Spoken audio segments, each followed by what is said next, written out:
Hey folks, I'm Joe, and today on Big Fast Customs, the junk motor is finally running, and we celebrate 1 year on YouTube. Stick around.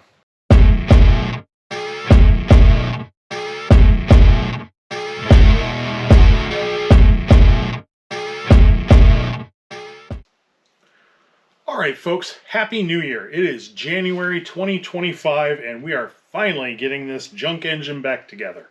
I had hoped to get this video out a little bit sooner, but like I've told you guys before, I only really get about 1 day a week to work on my projects. And for the last like 3 weeks of my project time, I've been wire wheeling stuff, cleaning stuff, painting, rebuilding the oil pump, things like that. Just all the little stuff you need to do to get these projects back together. It took a little more time than I thought, but I think we're in good shape now. I think we've got everything we need to get this together today or tomorrow and get it up and running.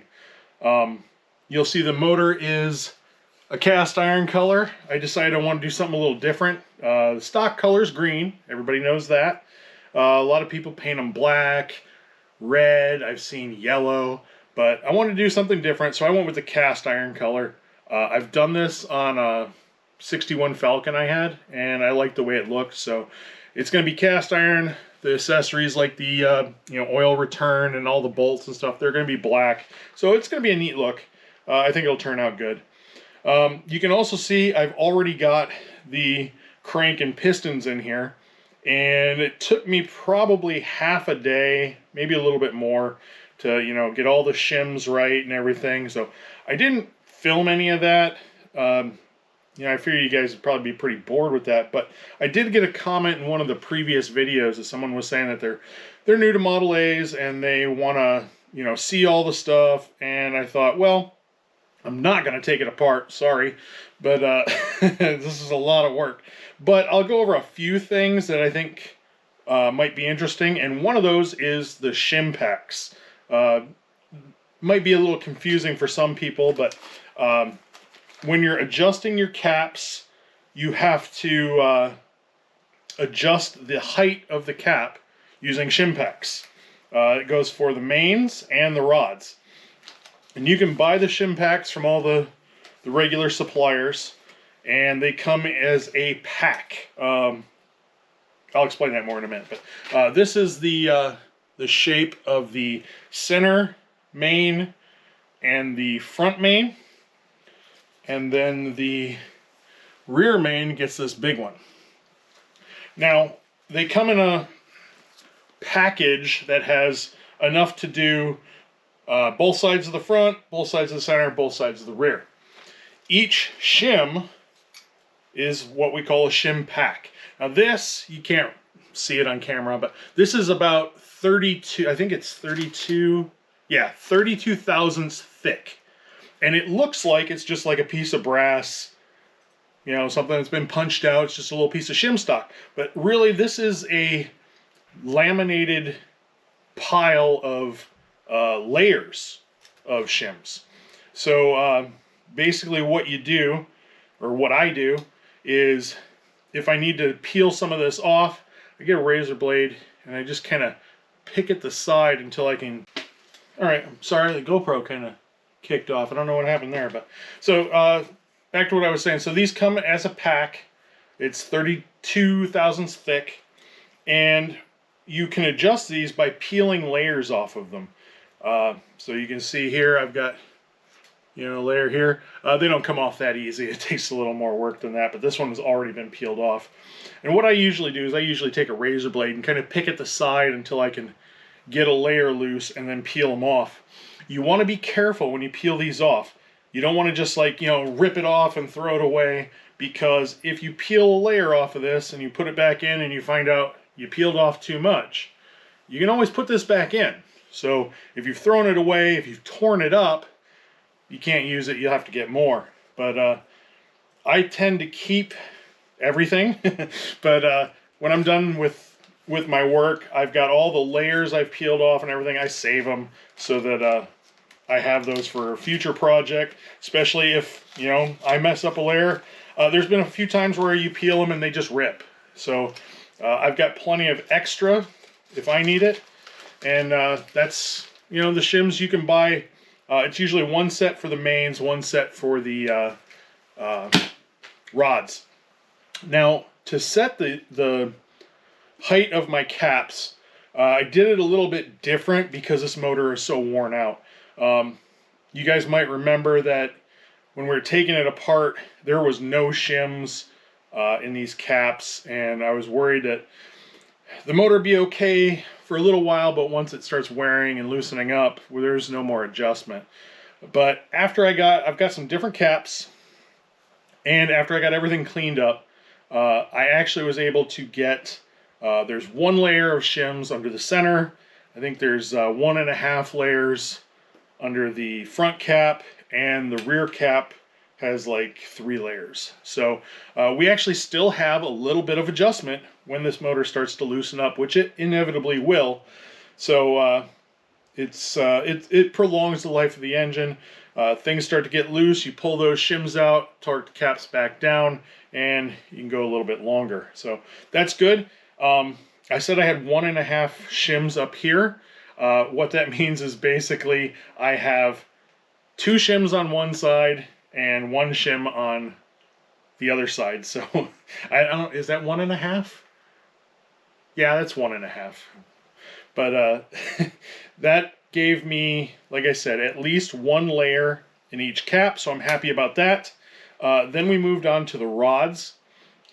We already knew that the rods had some thick shims in them, but I don't trust anything that was done on this motor before. So again, I bought shim packs. I started out with half a shim pack on each side of the rod cap, and then I adjusted from there. So one of the things you can do when you're adjusting these caps, so let's just say for instance on this center one, I adjusted by putting 1 set of shims on each side, or 1 layer of shim on each side, torqued it down, tried to turn the crankshaft. It turned how I would like it. I took the cap back off again. I took the shim out of one side. I left the other one. Took one out of one side, put it back together, put the cap back on, torqued it on. I could turn the crankshaft, but it took a lot more torque than what I really would want to. So to me that says I need 1 layer on each side. So I put those back in there. Now you can check it's a little shade tree, but you can check even with the way that we just did that. If you get some tin foil, some regular aluminum foil, cut a strip of it, fold it in half over itself, and put it on your crankshaft. Then torque the cap back down with the shims that you think gives you your normal clearance. The normal good clearance is 1 to 1.5 thousandths of an inch. When you double the tin foil like that, it gives you 1 to 1.5 thousandths. I don't remember exactly the measurement. I'd have to look that up. I'm sorry. But you put the tin foil in there, you torque the cap down, and see if you can move your crank. If you can't move the crank, then you take the cap off, take the tin foil out, torque it back down, and you can move the crank, then you know that you've got the right amount of gap in there for your oil. So it's a quick shade tree way to do it. This is time consuming. You got to do a lot of torquing the cap down, checking things. Take the cap off, load in some shims. Plastigauge, I've had good and bad luck with Plastigauge. I tried it on this motor and it was really inconsistent. I had one where it told me I had 1.5 thousandths of clearance and the crank turned good. Another one said it had 3 thousandths of clearance, which is clearly bigger, but the crank was locked up. So I basically just stopped using it and just did trial and error by adding layers of shims. So it's time consuming, but it needs to be done. This is the most important part. If it's too loose, it's going to start being noisy, and it's going to start beating those bearings up, and they can't take a lot of abuse. So if they're too tight, maybe they'll wear into place, but you know, you could also start damaging things that way. So it's really important to take your time doing these caps, and hopefully get them right into the tolerance you need, and you don't have to have anything redone. But okay, so that's basically it for what I've already done. We're going to drop the lifters in. We're going to put the cam in and set the timing on it. I've already changed out the timing gear, and we'll go over that a little bit more in a few minutes because it wasn't that eventful. But I'll just show you some different things on the timing gears. But when it comes to your lifters and your cam, it's really important that you keep your lifters with the cam lobe that they were on. Of course, as you can imagine, the lifter rides against the cam lobe, and they wear together, wear to each other. And if you mix them up, there's a chance, I mean, you might be okay, but there's a chance that that wear on those two pieces won't work together, and they'll start eating each other. And that would definitely be bad. Then you got to tear it all apart and put it all back together. But I always, I've got Sharpie on the top of this, tell me which position these go into. If you accidentally knocked them all over, or maybe you just never marked them in the first place, the best thing to do is buy a new set of lifters. Your cam, you can reuse it. There is a chance that the wear on the cam lobe would still dig into the lifter, but it's a lot less of a chance than if you tried to just mismatch your lifters back in there. I suppose you could probably resurface the top of the lifter if you had machinery in your garage to do that, but I don't. So if it was me and I didn't pay attention when I was doing things, I would buy a new set of lifters and go from there. Let me get the rest of these thrown in, and then we'll get the cap on, or the cam in.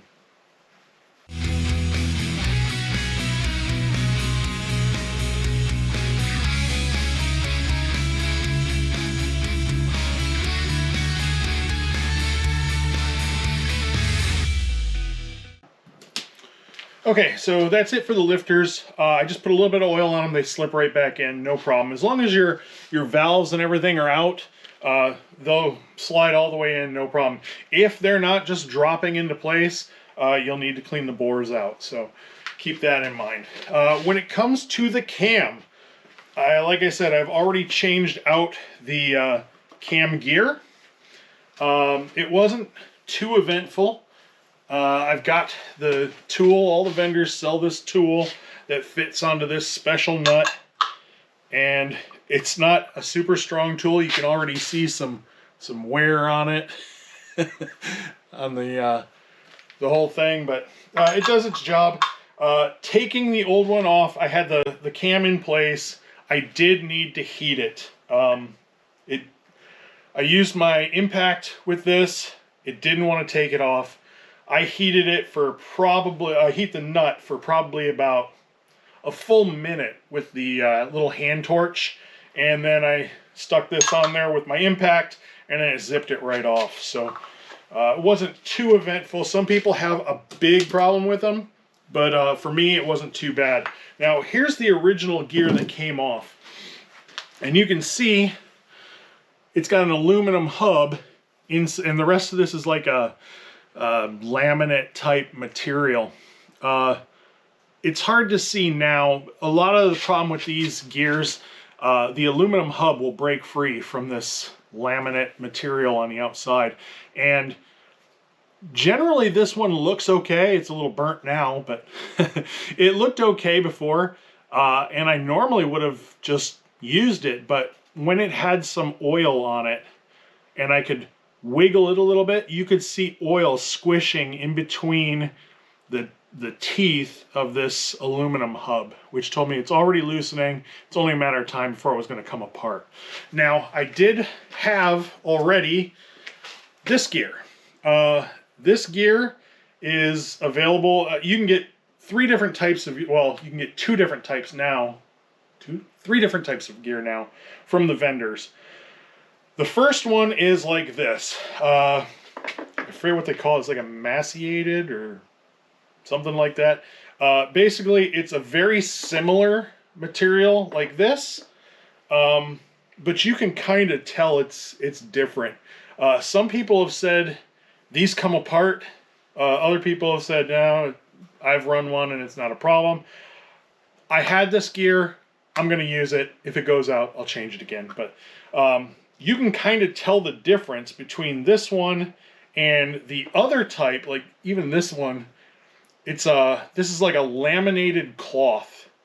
And if you look at it, the gear itself has like a texture on it. It kind of looks like a piece of canvas. It's got that kind of a texture. Where this one looks like what do you call it? Masonite or hardboard, something like that, where it's got the shiny outside panel, and then when you cut it, it's got this softer looking inside. That's what this one looks like. So if you've got the laminated cloth or this, I'm sorry, I think it's masticated, I don't know. It starts with an M. But if you have this gear or a laminated cloth gear, you can tell the difference by looking at them. Now, the best option, and one I almost went for, is you can get these gears in aluminum as well. They're about 80 to 100 bucks, and definitely you won't have to worry about them falling apart or tearing up or anything like that, but they are a little noisier. I don't know how much noisier because I've never run one, but these composite type timing gears are supposedly quieter than the aluminum ones, but I've heard people say the aluminum ones are not that bad. So if this one goes out, I'm going to get an aluminum one. But for now, we're going to run it. We're going to see what happens. Maybe we'll just use it as a test to see if these really do fall apart. But the cam is in good shape. So basically, we're just going to start loading that in. I haven't put any oil on it yet. We're going to do that once we get it in here. Just feed it in like any normal cam. Try not to smack all the cam lobes on the bearing area as you're loading it through.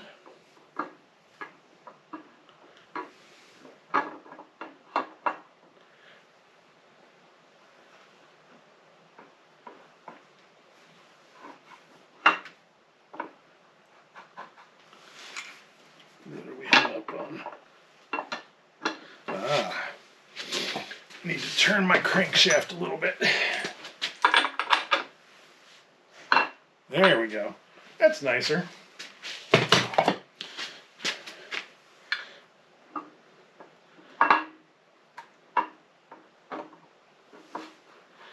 There we go. Now, let me turn this. Now, I'm going to put some oil on the bearing areas, but first we need to line up the timing marks on this. And I've got, let's see if we can get down in here. Maybe. Let's do this. Okay, so you can see I've kind of painted this tooth silver. If you look carefully, it's really hard to see. There's actually a 0 on that tooth. That's the timing mark on the crank. It's always near the keyway here. And then on the timing gear, I've actually highlighted that one as well. It's just a little indentation. And this is the indentation that you'll feel for with the timing pin when you're timing this to top dead center. So basically what we need to do, I've got that out a little bit. We're going to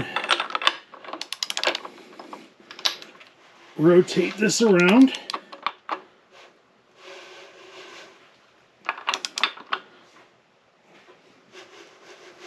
My motor's turning on me. Okay, and we want the dot and the gear to line up just like that. So now we know that the cam is timed to the crank gear. Let me put you back up here on the stand.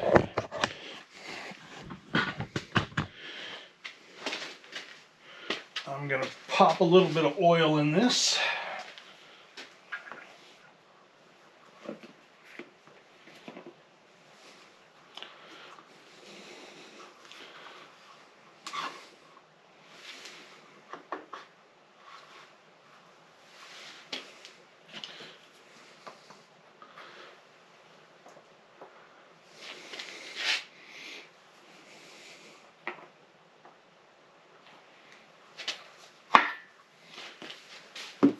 Okay, we're lined up still.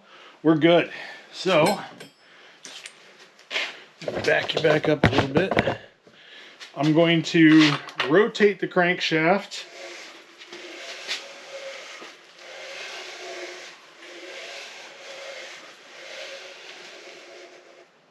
And yeah, we still line back up. So this seems to run good. I don't see any like damage on anything as we're rotating it. Everything's still moving smoothly. So I think we're good to go as far as the camshaft.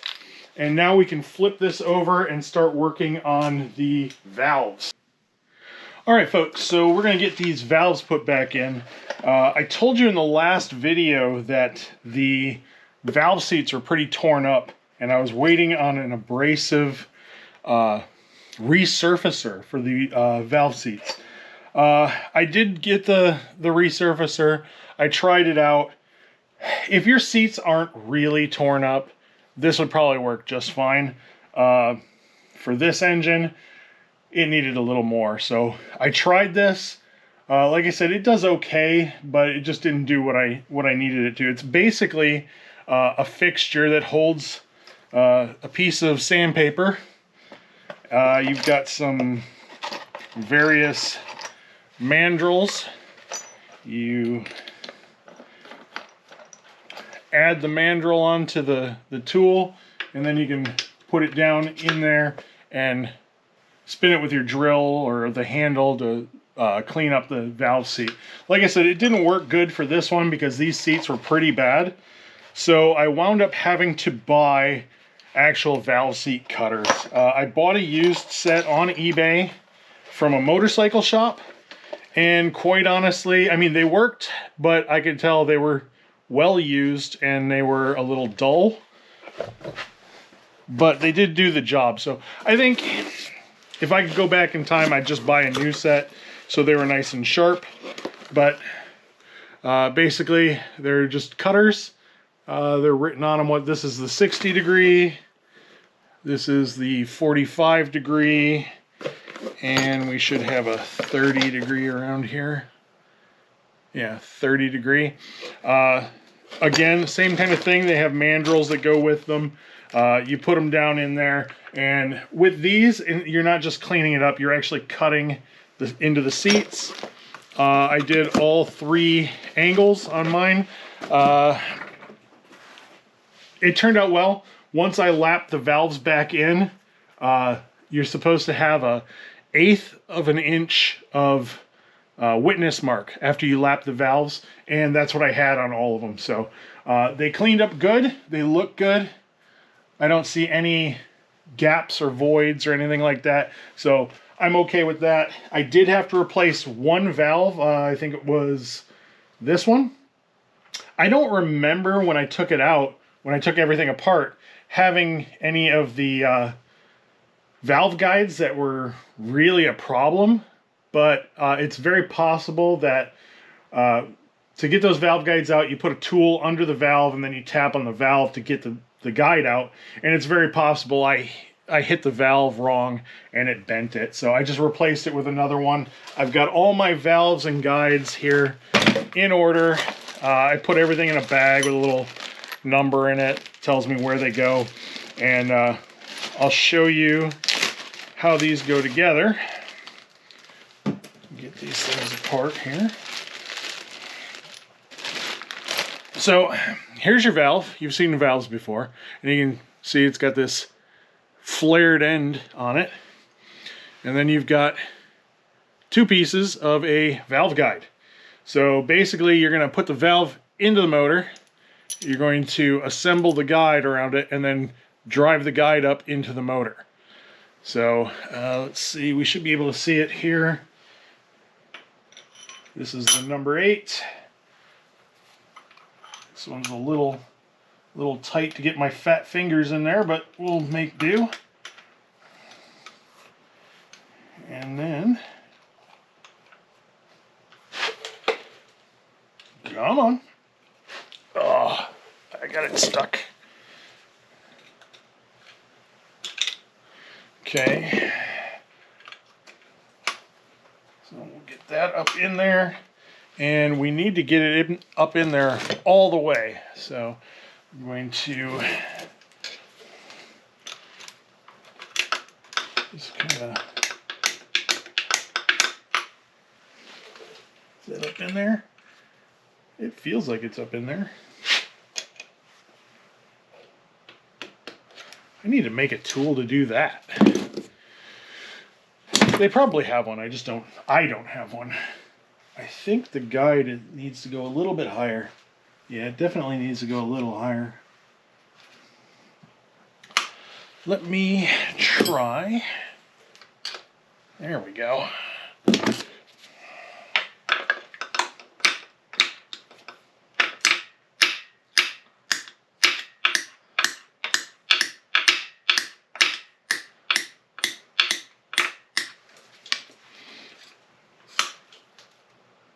Okay, that feels like it's up in there all the way. I'm sure there's a tool to do this, but... Okay, that sounds like it's in there all the way. So now my valve, it can't come out. If I want to take it out, I've got to drive that valve guide back out. Now we've got springs, or one spring, and a keeper. So a spring. I cleaned up all the springs. I replaced, I think it was 3 of them. If you have any valve springs and they've got any rust pits on them, just get rid of them. Get new ones, because they're going to break. And then we've got a little keeper that rolls in underneath the spring to hold it in place. So we pull our valve up, get our spring up in there.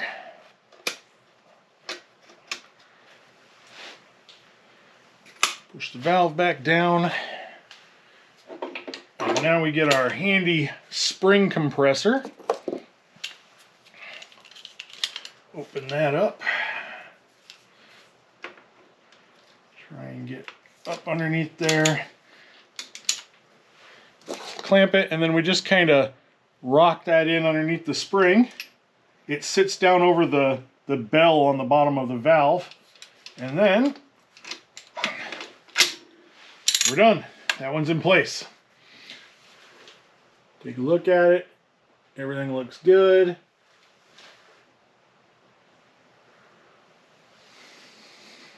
And we can move on to the next one. Alright folks, so I've run into some problems and I'm probably going to call it a night, at least for filming for now. In my idiotness, I did tell you that I cut the seats, and of course that would sink the valves a little bit, which means now a bunch of the valves are too tall. Even at the lowest point, they're still not fully closed. I can rotate them. If I blow into the port, I can get some air out of it. So I need to grind the bottoms of the valves, and I don't have a fixture or a tool to do that, so I need to figure out how I want to do that so that I don't mess anything up. So I'm going to go through all of them and we'll grind the bottoms and check the gap. I guess there should be roughly 3/1000ths of a gap, something like that in there. So I'm going to shut off the camera for a little bit while I try and figure out how I want to do this. I will show you guys how I'm going to do it, but we'll come back in just a little. All right, folks, it's about 3 a.m., so I'm going to call it a night. I've gotten 4 of the valves done. I'll do the other 4 tomorrow. Basically what I found, of course, I did cut valve seats. We already talked about that. And that is going to cause your valves to need to be ground a little bit. But there were some of these where I didn't touch the seat at all, and the valves still needed to be ground down. So what I did is I made a little fixture. It's nothing fancy. I put basically a V-block on my belt sander and just made sure it was straight in every direction. And I just put the valve on there and rolled it as I fed it into the belt sander, and I would grind it a little bit, come over and check. Grind it a little bit, come over and check. I said earlier I thought the spec for the clearance was 3 thousandths. It was actually 13 thousandths. So, but like everything on the internet, there's a million different answers. I've said it before, don't just go off of what I said. Please do your own research. I hunted around, and it seems that the spec is 10 for the intake, 12 for the exhaust. But lots of people go anywhere between 10 and 16 thousandths. Some people say they do 12 all the way across. Some people that said they do 15 all the way across. I did find some people that said they've seen burnt exhaust valves for people that have used 13 thousandths on the exhaust valves. So I went ahead, and for all of mine, I've set these to about 15 all the way across. So intake and exhaust is 15 thousandths. Everything seems to look good. The clearance, 15 thousandths sounds like a lot, but it's really not. But yeah, everything's looking good in here. So if you have to do it, it's better to have a valve grinding machine and the right tools. But I made do with what I had. It's working out well. I made sure to put some Sharpie mark on the end of the valve, and then when I did the first cut on it, I would check and see the pattern. I can say that just looking at the valves, I mean, they're not even worn evenly, things like that. So, yeah, you got to get them flat. You've got to get them, cut down, but it doesn't seem like it's super critical. Same with the clearance. It's not super critical, but I would say don't do any. I personally would say don't do anything below 12, but I think stock, they said, was as low as 10. So anyway, it's late. I'm going to put this up for the night, and tomorrow hopefully we'll get the other 4 done. And once that's done, the rest of this should go together pretty quick. So I'll see you guys tomorrow. All right, folks, day 2, same clothes. I got all the valves done. I made a little jig on my belt sander with a V-block, squared everything up. I was able to grind all the valves and set all the clearances. I've got everything set to between 14 and 15 thousandths on each one. So setting it at a higher gap, of course, you have a chance of some valve clatter, but I'll take that over the chance of the valve's not closing or, burning a valve. So I'm going to leave it like that. We'll see if it really causes any major chatter, but we'll find out. If you guys want to see the way that I was grinding them, let's jump over there and take a look at that now. Okay, so here's my simple setup for grinding my valves. Basically, it's just a V-block on here. I've squared everything up so it'll be straight. I do have a clamp that would hold the valve, but if I tighten the clamp down, I can't spin the valve, and if I leave it loose, it continues to loosen up and rattles off. So I basically just hold the valve with my hand. Here we've got this is an old used valve. You can see it's got some wear on the end of it, but it's definitely not been cleaned up at all. I just take a little bit of Sharpie, color up the end of it, and then basically I'll feed it in here. I'll hold it down into the V-block with one finger and rotate the valve with my other hand. So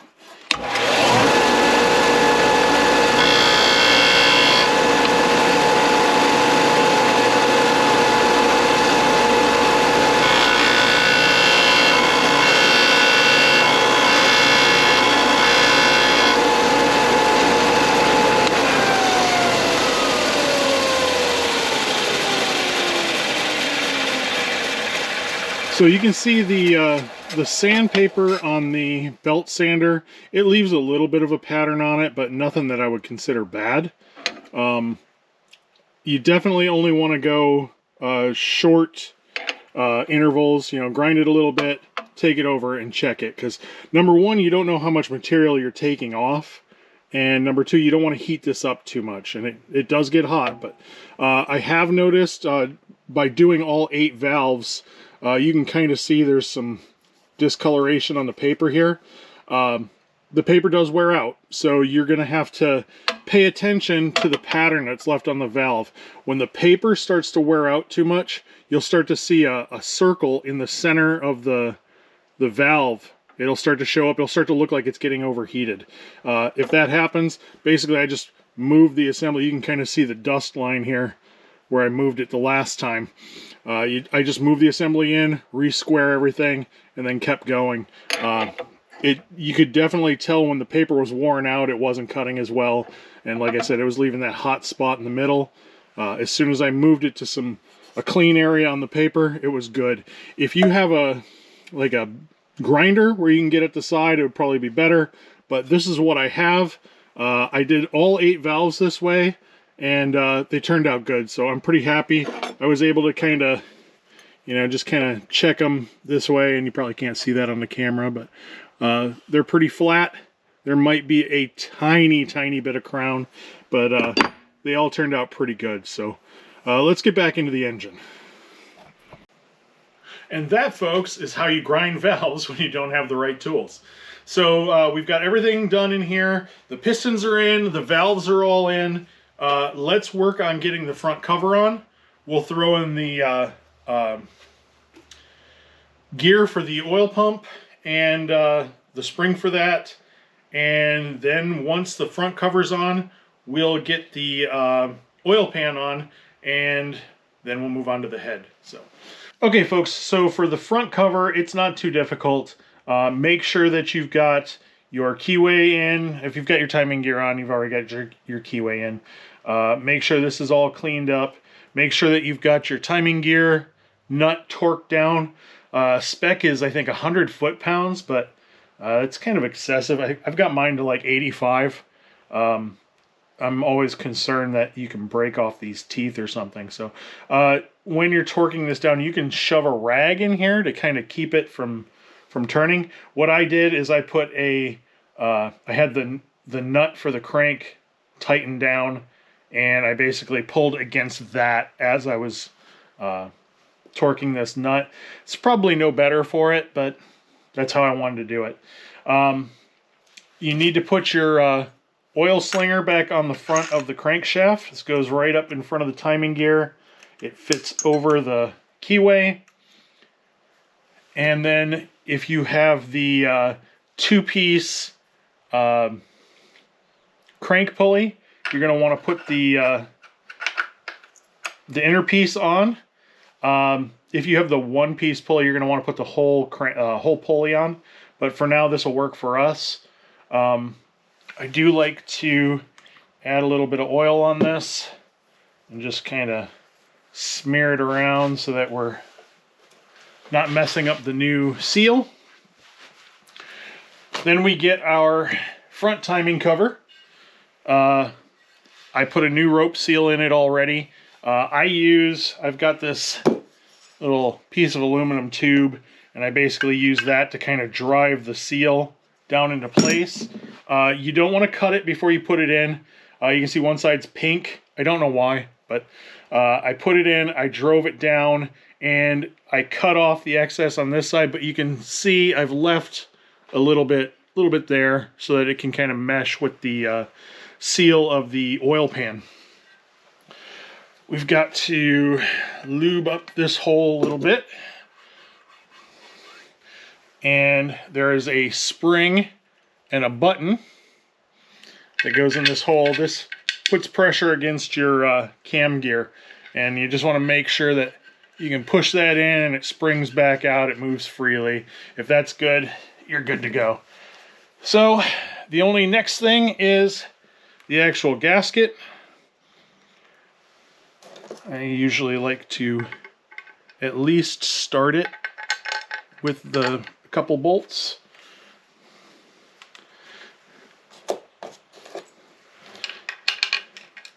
Let's go with this bolt and this bolt. And then we're going to kind of just set it in here. It's going to be a tight fit because of that new rope seal.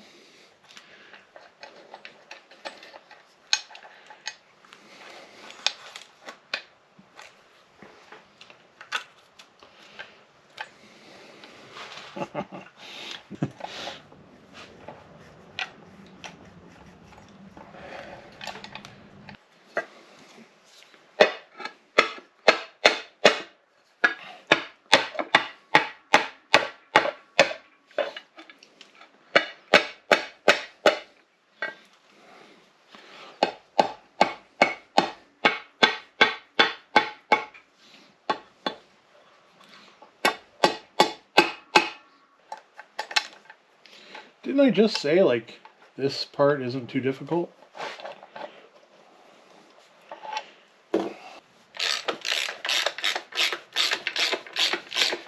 There we go. Now we've got them started. That only took forever.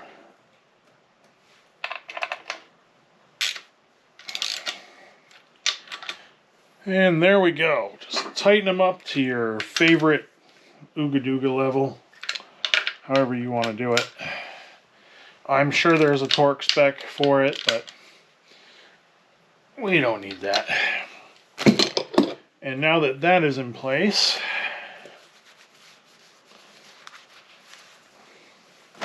we can put our crank pulley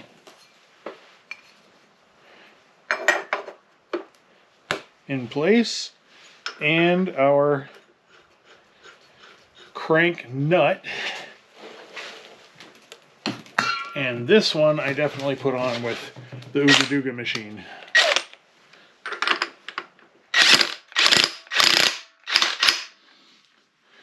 Goes on with it, comes off with it.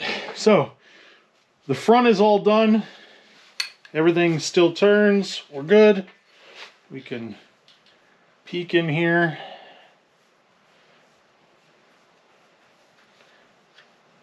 Try and do our set everything to top dead center. It was, but then I moved it.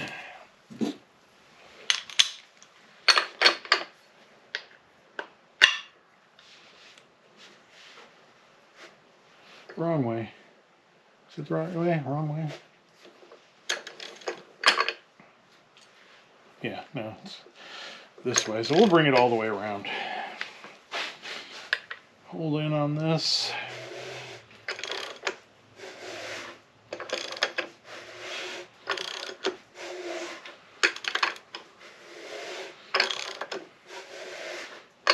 And it should be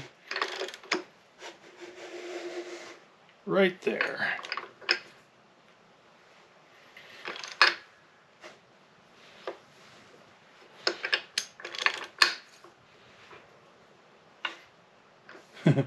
Keep going right past it. Get in there. There we go. Top dead center. Put our pin back.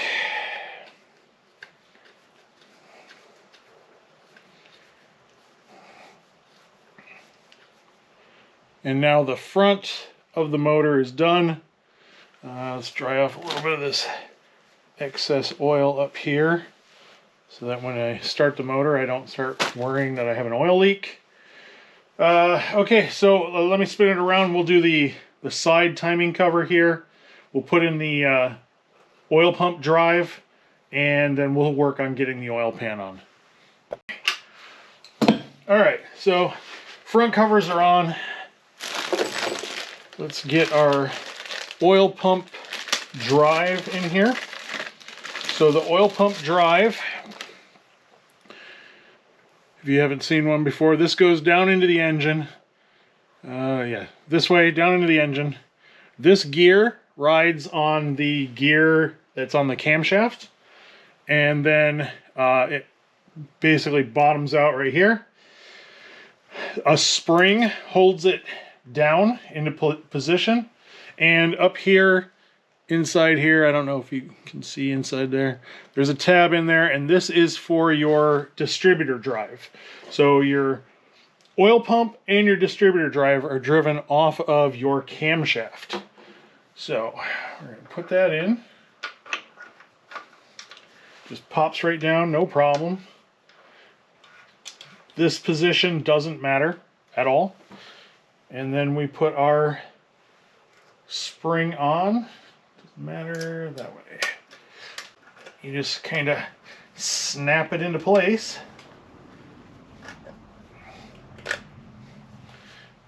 That's it. And then you can put your distributor drive if you really wanted to. I usually wait until the head's on, but you can put your distributor drive down in through there. And there you go. But you can see now when the motor turns, you can't see the oil pump isn't on yet, but the distributor gear will turn with this shaft. So we'll put that in later.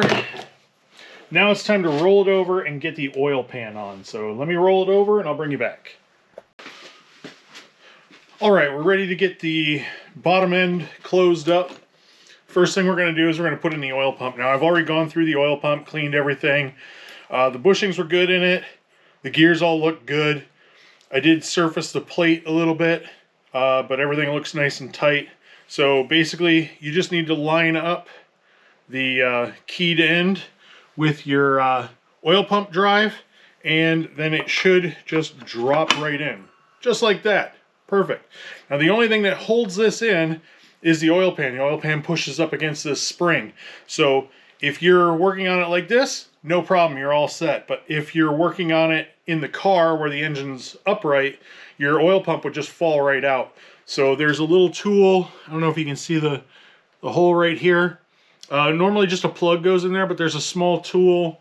It's basically just a bolt with a screw in it that you can put in there to hold your oil pump in place while you're putting the oil pan on in the car. So we don't need it here. We'll install that plug here in a few minutes. You can put a oil gauge in that port, but we're just going to plug it off for now. We've got the oil pump in. The new seal, there's a cork seal back here I've already put in. And we've got the rope seal already put into our oil pan. Dipper trays cleaned out and put in place. So we just need to put the gaskets in place and we can set the oil pan on.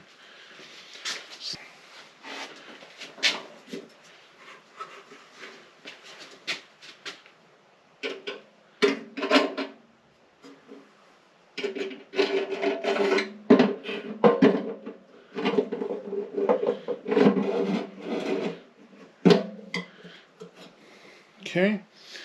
It just sets right down in place. We are a little bit back.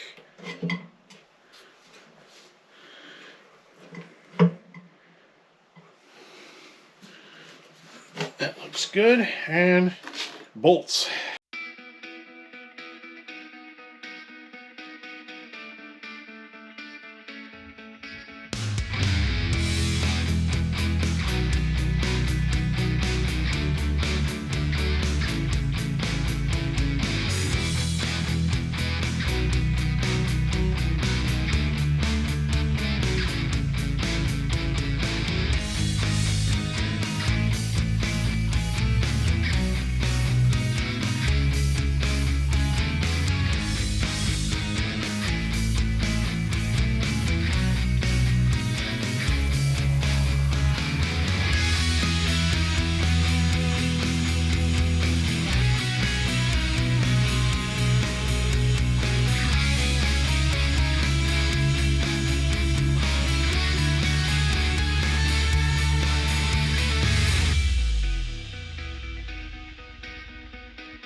All right, so the oil pan's on. Everything on the bottom is done.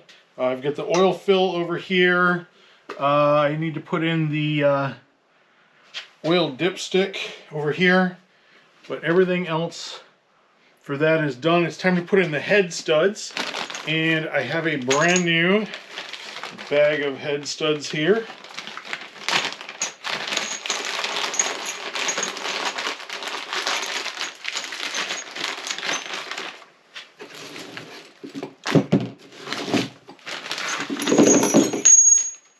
Throw some on the floor.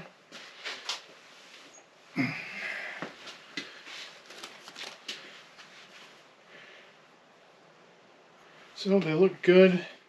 Hopefully they all thread in just fine. We're just going to put them in by hand. Hopefully we're going to put a little bit of anti-seize on the threads.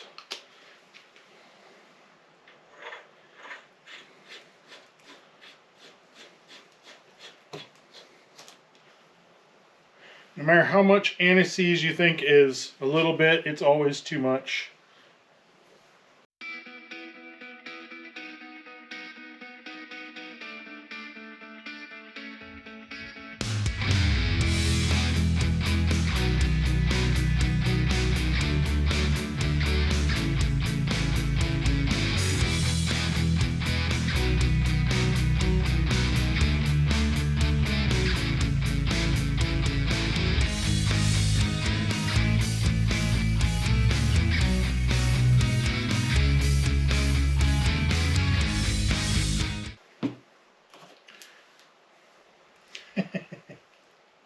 Okay, there's nothing wrong with the threads on this one.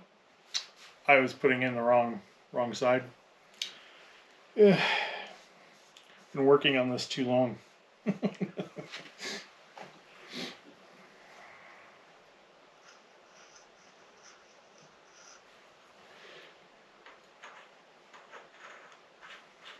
at that. You put it in the right side, it goes on nice and easy.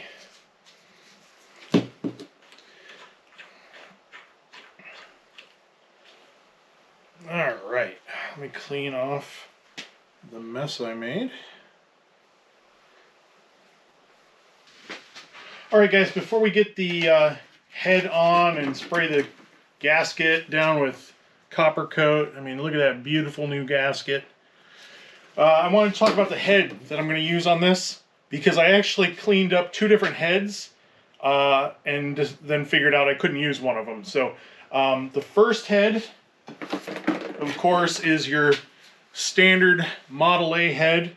It doesn't have any letters embossed in it or anything. This is just your standard 28 to 31 Model A head. The other head that they had available for the 28 to 31 was, it actually had a B stamped in it or embossed in it on the top.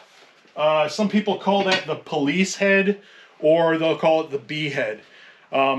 Basically, it was a higher compression head. The stock head is 4.2 to 1 compression, and the police head was 5.2 to 1, so that's quite a bit more compression. They're a little bit harder to find, and I hear that they're prone to cracking, so I don't have one, so it doesn't really matter. What I do have is this head from a Model B engine.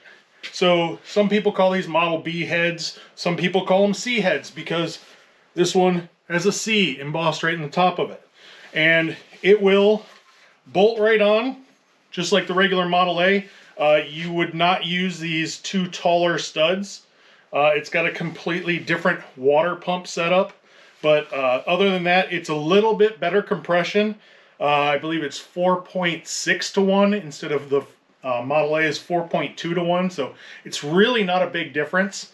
I had this head, it was fairly clean already, so I just finished cleaning it up and I was going to use this, and I did some more research and found I have to use the Model B head gasket.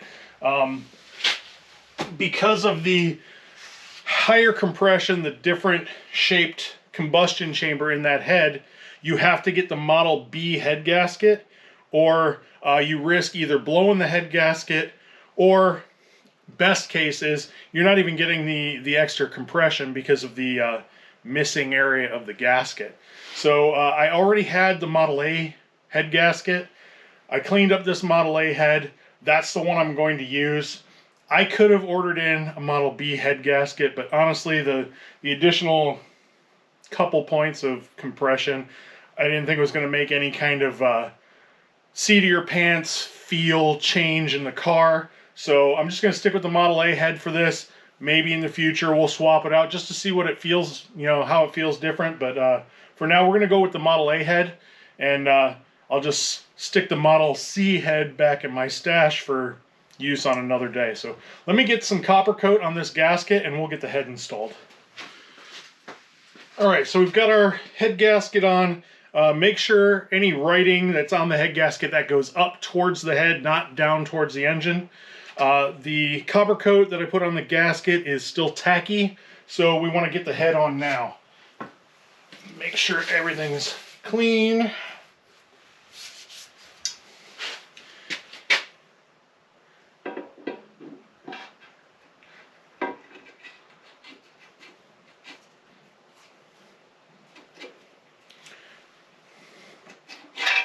Come on, you.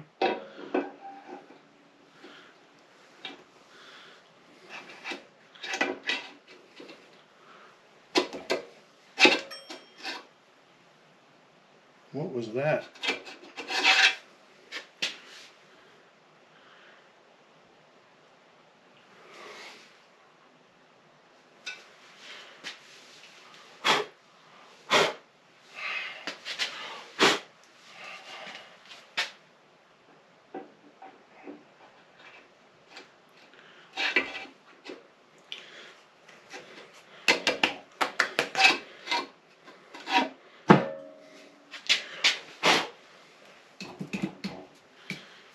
Okay, we're all the way down. We're going to need a gasket for this.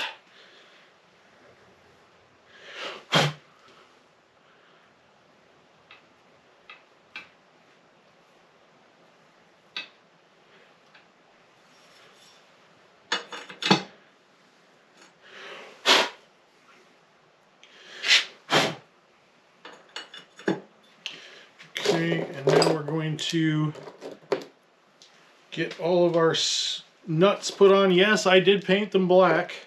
I know it's not going to hold up, but after everything else I painted, I couldn't see just putting shiny head nuts on here, so we'll see how they hold up. So basically, it's best to look up on the internet. You can get a drawing that shows the order that you should torque these down in. I'm going to go ahead and do that in time lapse. I've got a little drawing over there. The final torque value is 55 foot-pounds, but you should go over it multiple times. I'm going to start out at 25, go up to 35, and then finally finish at 55. And then you've got to retorque it again after you've run the engine for a little while. So keep all that in mind, and I'm going to put you guys in time lapse.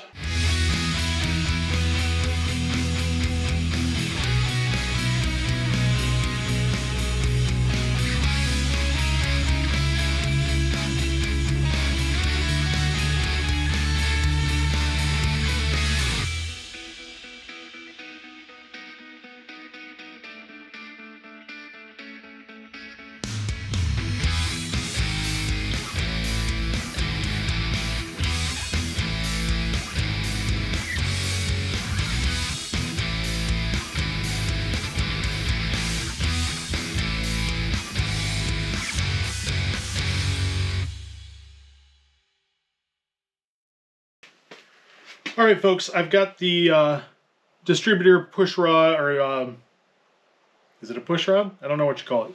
The distributor rod is already put in there. It is in place in the oil pump drive.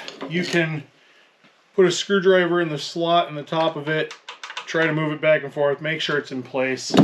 I've got a distributor I've built out of spare parts, and basically you just line up the slot in the distributor shaft with the tab that's in the bottom of the distributor. And if you've got it right, it should just drop right in like that. Look at that. What's the chances of that? So it's in all the way. Got a small set screw for this side. All this does is just hold it down, keep it from popping out. If I can get it in there straight.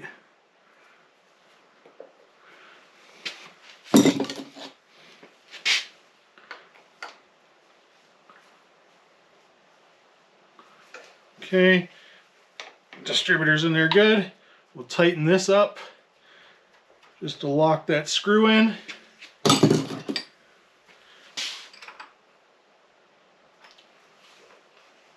Good enough. And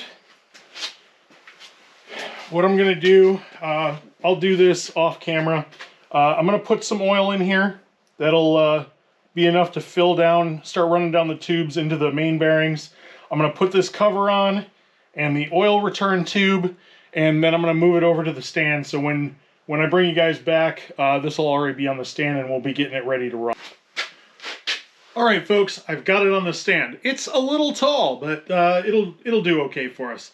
Let me take you on a quick tour of what I've done while you were away. I did have to put on the flywheel housing because that's what the engine run stand bolts to. I also put on the flywheel. If you've never dealt with a Model A flywheel, I recommend you don't. It's 63 pounds of cast iron. And if you're unlucky enough to drop it on your foot, you'll be happy to know that it's got a whole bunch of teeth around the outside, so it'll probably just cut your toes right off. But I did get that on there. It's bolted in place. I didn't clean it up real good because I don't plan on keeping this one on here. But I just needed something to get it running, so I cleaned it up a little bit, and here it is. On this side, we've got a starter. I found this starter in a bucket. It did work when I put power to it. It spun, so I had to free up the Bendix a little bit, and hopefully it'll do what we need to do. I like to run my Model A's on 12 volts, so if it doesn't like that, we'll find out real quick. Other than that, on this side, that's about everything.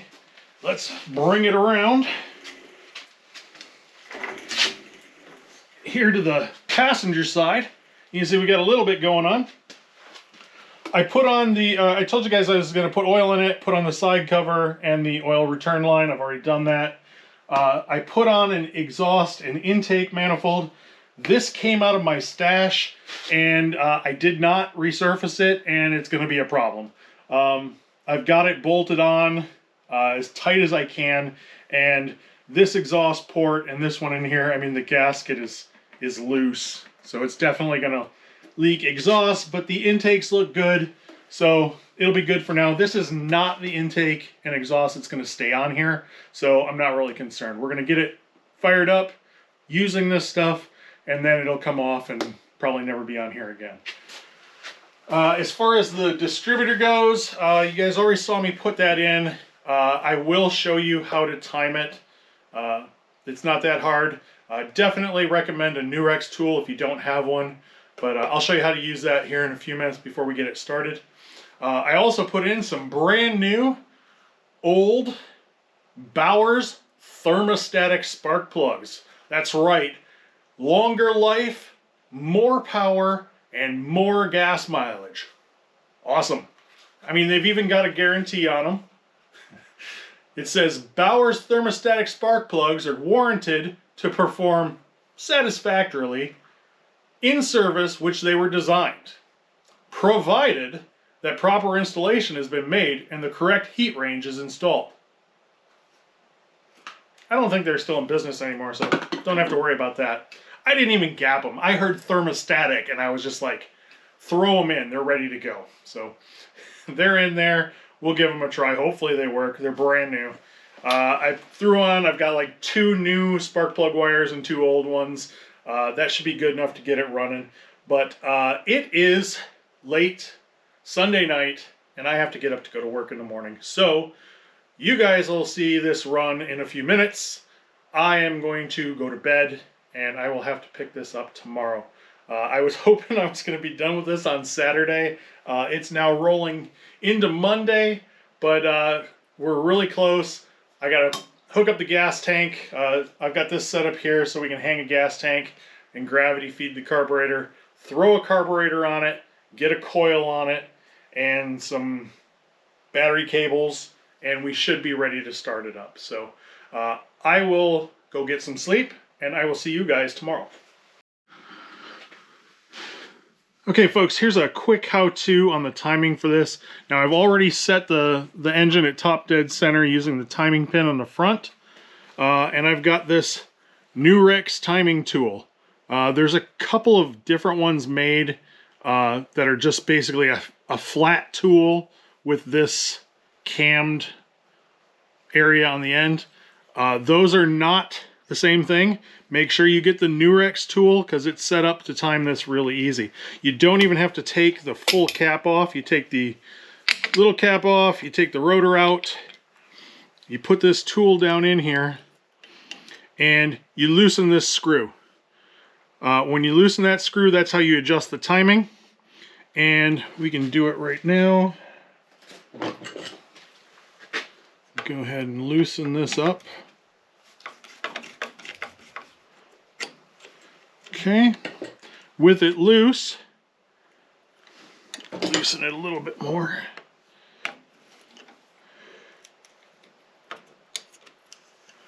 Okay, so now you take this tool, you run it around once, twice, and on the third time around, you're going to stop right at this number 4 post. Let me show you.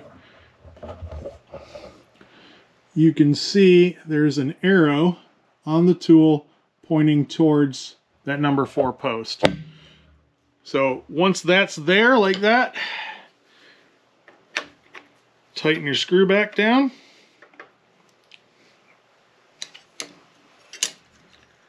Take the tool out.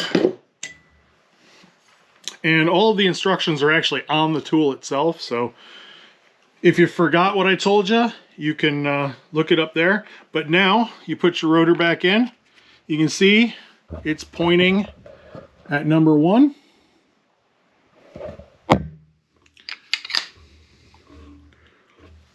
Put our cap back on.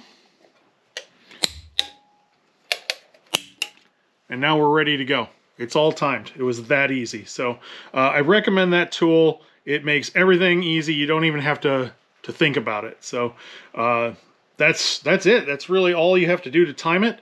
We're ready to go, basically. I'll put on the carburetor, and we'll get a coil on it, and we should have this thing fired up in a minute.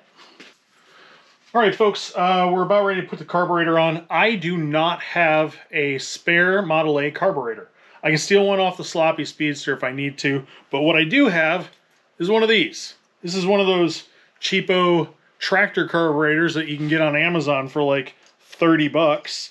But I got this one from our local Amazon bins return center, and I paid $5 for it.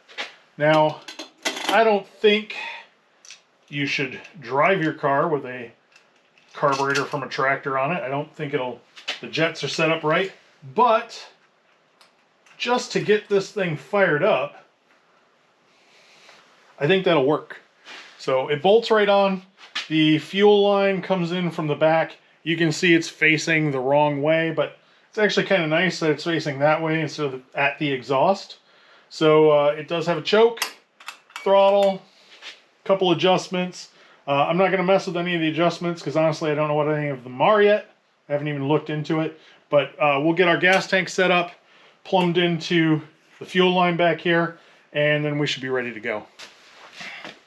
All right, folks, I've got the gas tank and stuff on. You can see I've just got it vice gripped because that's pretty high. That's gonna be hard to put gas into. So I need to figure out something different for that, but for now it'll work. There's a little bit of gas still in there, enough to get this fired up.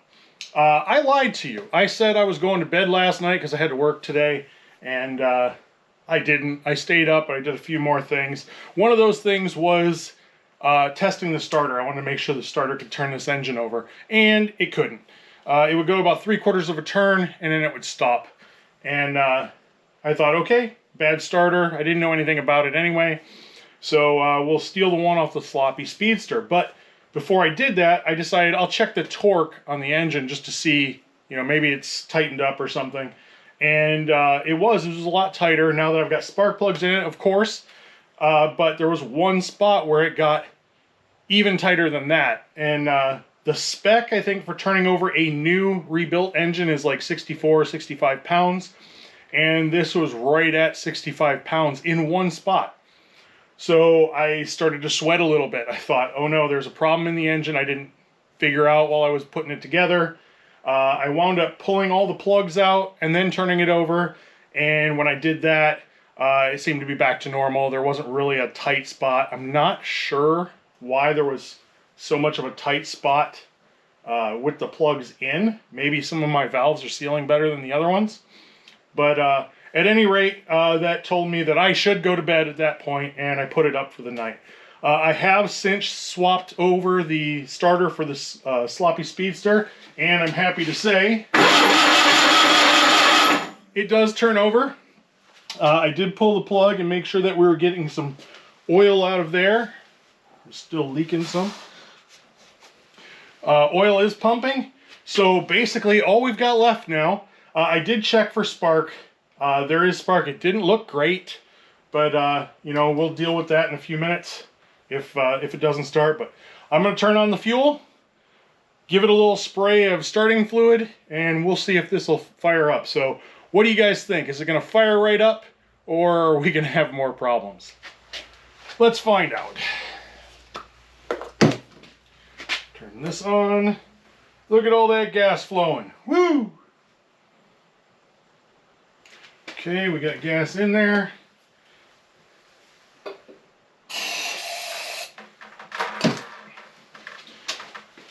Hook up the coil and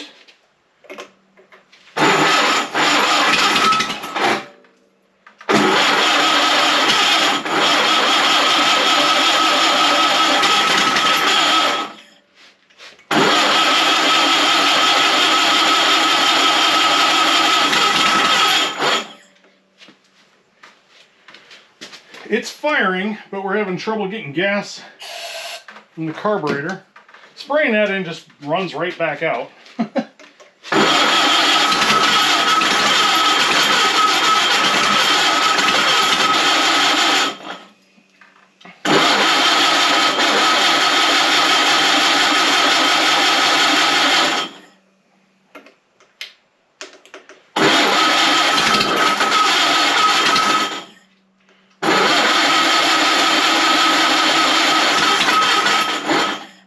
I'm gonna guess I've got carburetor issues.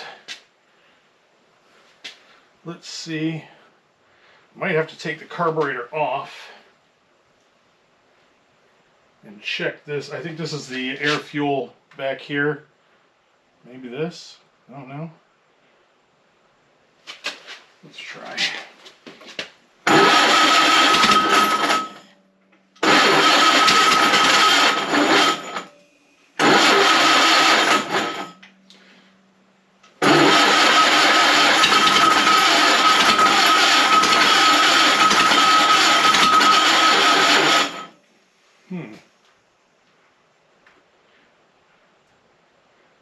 This carburetor might be bad.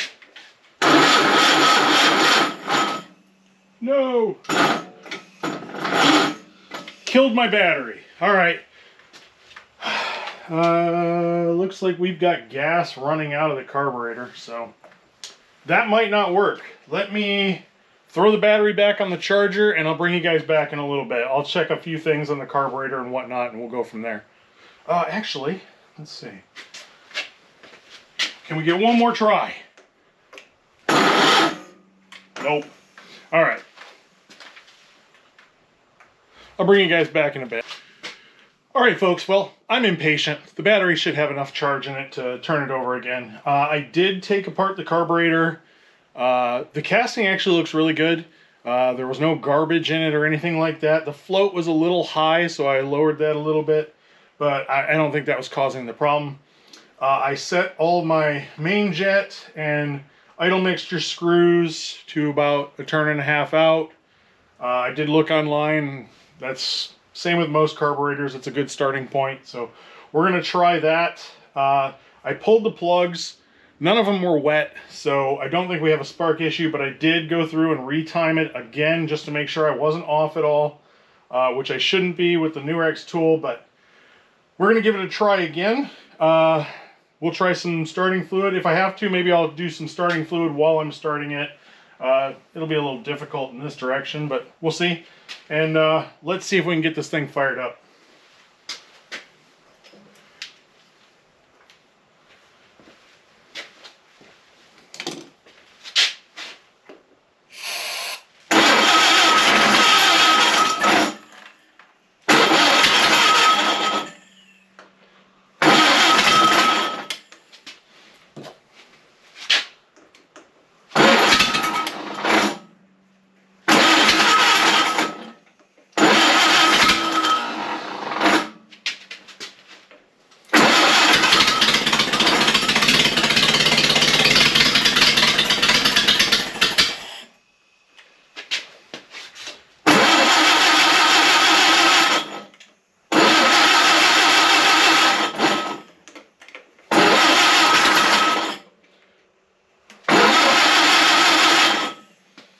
Okay, let's take a pause for a minute. I'm going to adjust the idle screw because it seemed to run with some throttle.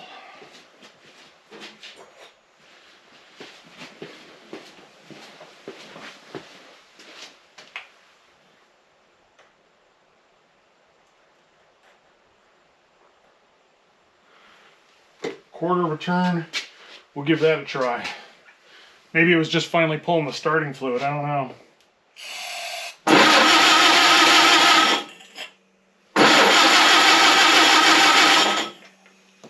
Gonna kill my battery again.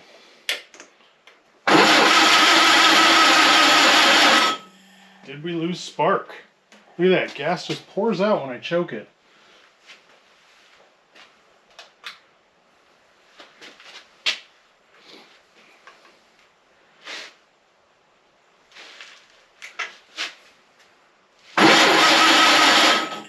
Looks like I lost my spark.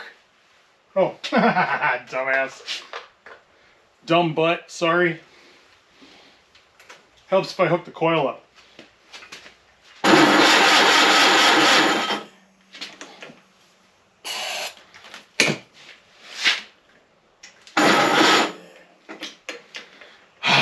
Well, you heard it run for a second, right? Let me go charge the battery again. We'll try it again in a little bit. Okay, folks, take 37.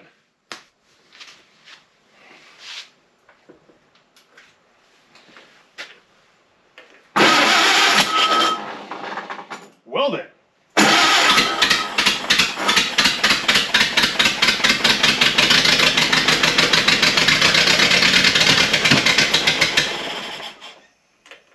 Well, it didn't like that.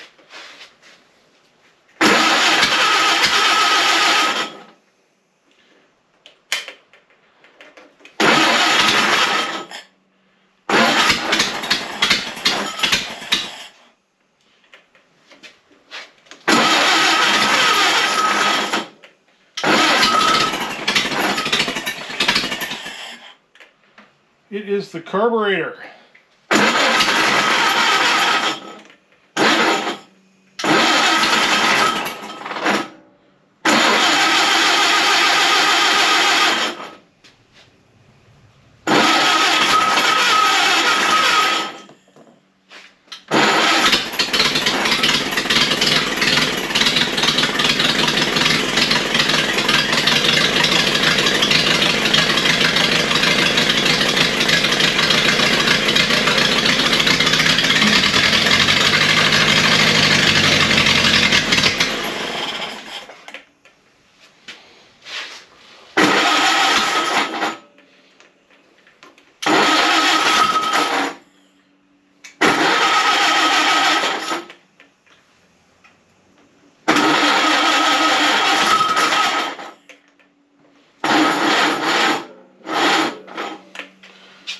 Okay, battery's done again. Not getting a lot of life out of that battery. It probably needs to be replaced too. I think it's the carburetor. I sprayed a bunch of ether into the cylinders before I started the video, and that's when it ran for a little while. It seems if I choke it, a lot of times a lot of the gas will run back out the front, but after I do that, then it seems to fire a little bit. So I think we're going to get rid of this carb. Maybe I can do something with it later, but I'm going to steal the one off the sloppy Speedster, and we'll see if we can't get this thing running. All right, take 147,214. I've got the carb from the sloppy Speedster on here, and it's leaking like crazy. I've taken it apart. The gasket looks okay. The float seems okay, but basically when the gas is on, it fills the float bowl, and then it just starts leaking out the side. So there's got to be a gasket issue or something. But I've turned off the gas. It drained out what it was going to drain out. We should have a full float bowl, so we're going to try and start it with that. I've got a little weight on the choke to help keep that closed. There's a little bit of gas in here, so let's give it a try and see if it runs better with this carburetor.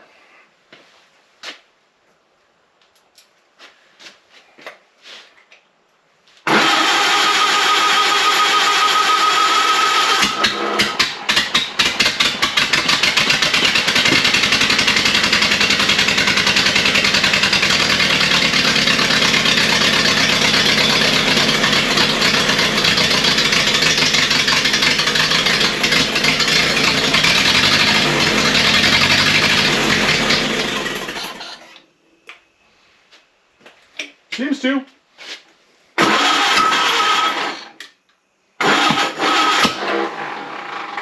That's not good.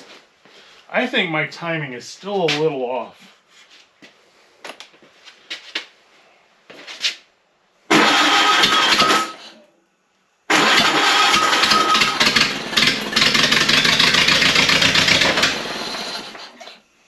No, might be out of gas. Let's give it a little more. Bucket.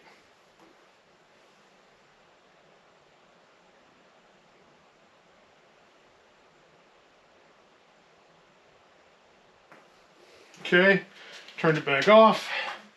The bucket full of gas out of the way of the backfiring engine.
Yeah, that doesn't want to adjust.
Okay.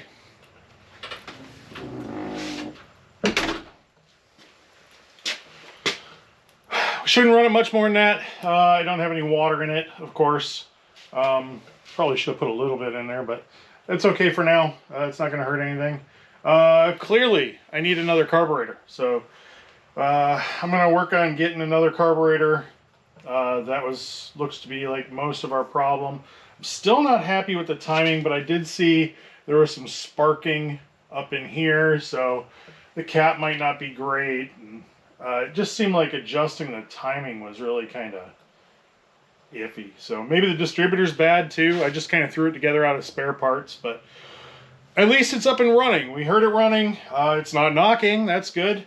There was some exhaust leaks we could see, but overall it sounded okay. Yeah, I'm pretty happy. It's up and running. So I'm definitely going to need a new carburetor. We're going to need to, maybe we'll do a video on rebuilding a starter. So we've got to do that. Beyond that, yeah, that's it. I mean, basically this engine's going to sit for a little while. The car that it's going into is kind of a low priority project. And I have some more things I want to do to this engine. You know, changing out the exhaust and the intake. I want to go with a different distributor. Some other odds and ends, but you'll see that in upcoming videos. We're going to get back on the sloppy speedster and try to get that done pretty soon. But yeah, let me get this wrapped up and set aside, and I'll be right back. All right, folks, well, there you go. The junk engine finally runs. This one fought me every step of the way. Every piece was an adventure. I thought we were going to have maybe a 1 or 2 part video like, hey, we got a motor, now it runs. But no, we're on part 4, and it finally runs. We didn't run it long, but there was no weird vibrations, no weird noises, anything like that. So after some tune-up type stuff, carburetor, distributor, all that, we should have a good running engine. So make sure you subscribe to the channel if you enjoyed this. Then you can see some of the upgrades that we've got planned for this. I'm going to kind of sprinkle some of those videos in between our regular projects, and I hope you guys will tune in for those. January marks 1 year. 1 year on YouTube. January 5th of last year, I put out the first video on the channel, and that was the start of the Sloppy Speedster. That project's still not done. But I've had a lot of fun this year doing this. As of this morning, we're up to 348 subscribers, so a big thank you to everyone that subscribed. And I think on all of our videos total, it was over 50,000 views, which I know some people get that in one video, but I'm super happy about it. I really appreciate everyone that's tuned in and watched this stuff.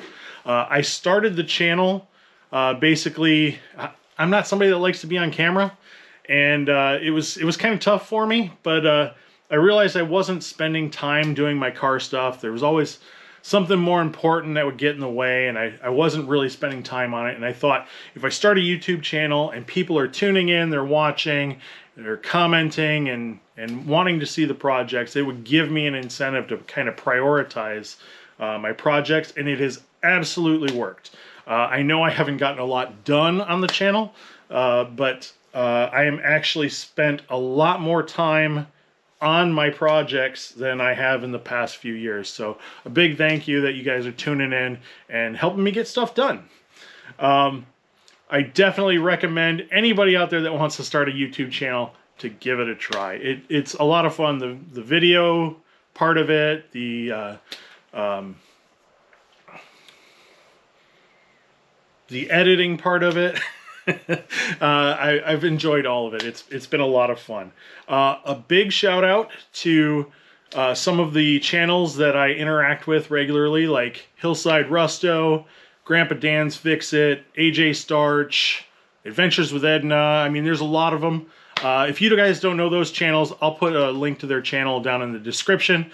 Definitely check them out. It's worth a watch. More people just doing what they love and taking you along for the ride, and it's a lot of enjoyable content. So I wish them good luck in 2025 and continued growth on their channel. And guys, I'm going to wrap it up. I just want to say I can't say it enough. I really, really, really appreciate all of you, whether you've subscribed, you've just watched, no matter what it is. I appreciate you guys tuning in. It's really a lot of fun doing this, and I'm glad that you guys are enjoying it. So I look forward to making some more videos for you in 2025 and beyond, and I hope you guys will come along for the ride. So thank you very much, and I will see you really soon.